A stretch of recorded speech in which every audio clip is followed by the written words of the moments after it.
How to write a good essay.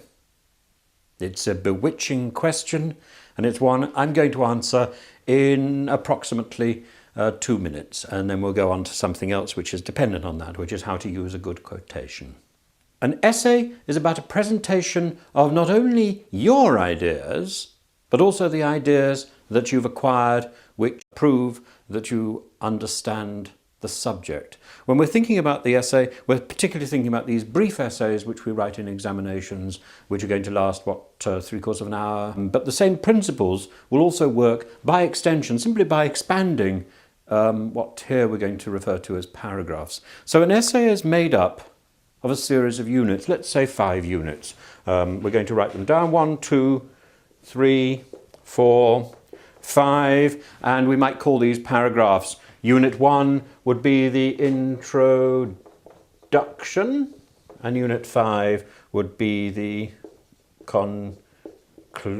conclusion.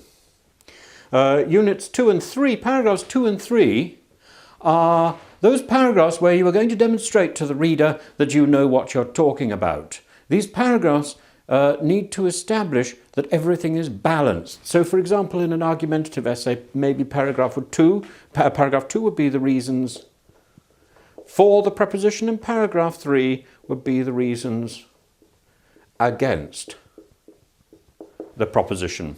But there's a certain leeway here. Maybe paragraph 2 would be your main reasons for and your main reasons against, and paragraph 3 would be your subsidiary reasons for and against. Now, there is only one way to write an essay, and that is to plan it. And the important bit of the plan is not necessarily about everything that is in the essay. I've seen some plans where people have written so much they might just well have written the essay anyway. The plan is about what you don't say, about what you're not going to say at the beginning. The plan is about getting your main ideas, your best ideas on paper, and then saving them for the crunch. Paragraph 4. Paragraph 4 is where you establish very clearly that maybe some of the points in paragraphs 2 or 3 are not points you agree with. You also maybe add your own special bit of information. It is that bit of information which is so important, which is so vital to your essay, and which is vital to your getting the good mark at the end. Paragraph 4, the crunch, is probably going to be your longest paragraph. It's going to be the paragraph where you back up your facts with good quotations. It's going to be the paragraph where you present your argument in a clever, logical, ordered way. Now, a point about length here, just very quickly. Paragraphs 1 and paragraphs 5 are probably going to be quite brief. Paragraph 1, you establish how you intend to answer the question. Paragraph 5 follows naturally from the crunch. Paragraph 5 is exactly what it says on the bottle. It is the conclusion of all this discussion.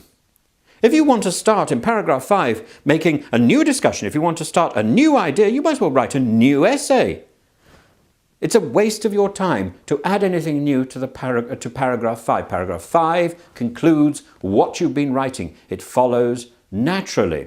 Paragraph 4 is your argumentative paragraph. Paragraph 4 is what you've been waiting for. Now look, it's exactly like the situation where you get into an argument with one of your friends, or indeed maybe not one of your friends. You want to say, there's no point in going onto the offensive right at the beginning and battering somebody. No, ridiculous, childish, silly.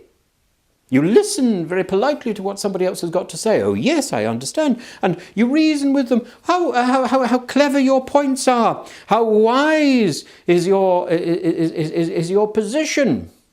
But paragraph 4, 1, 2, 3 reasons why your position is wrong, and bang! You've flawed them, you've destroyed them, you've established your own point of view very calmly and very brilliantly by conceding that they also had a point of view too, but that it was wrong. Now, as an addition to this talk, here we've got our 5-paragraph system for the essay. We've also got to consider how we defend and how we back up points, and we do this with the quotation. Now, the quotation is something which has been routinely misused in the past. Today, we are told that we must not plagiarize. This would have been a nonsensical concept to a first century Greek or a first century Roman. They routinely adopted somebody else's name to give credibility to their writings.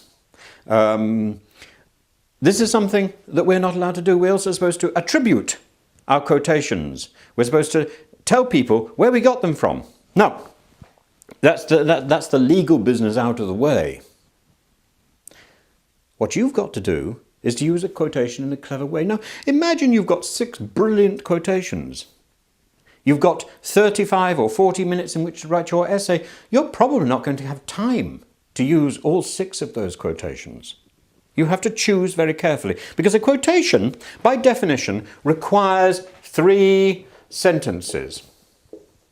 A sentence to establish the quotation, to use the quotation, to quote, and then to explain the quotation. It's like taking a jewel from a ring, looking at a ring. And you look at the ring and you think, oh gosh, what a wonderful ring, how bright and glistening it is, how sparkly it is. And then you take the jewel out of the ring, if you're a jeweler, and you look at that again and you can turn it round and you can see it by many different facets. Well, in your essay, you're only interested in 1 or 2 facets. You're not interested in the whole thing. So you have to apply your quotation. You have to apply that jewel, put it back into its setting in the ring. If you get your quotation right, you're going to win with your essay. You can't use every quotation that you've got in your head. Now, not only can you use quotations, of course, you might be able to refer to characters or events without necessarily explicitly quoting. This is useful too. But the art of the quotation requires these 3 points. These 3 sentences: establishing, using the quotation, and explaining the quotation. There is no point in making your quotation longer than the things that you are writing. I have seen essays where the quotation is twice the length of the original work written by the student. This is absurd. Your quotation should be brief and ad rem, to the point.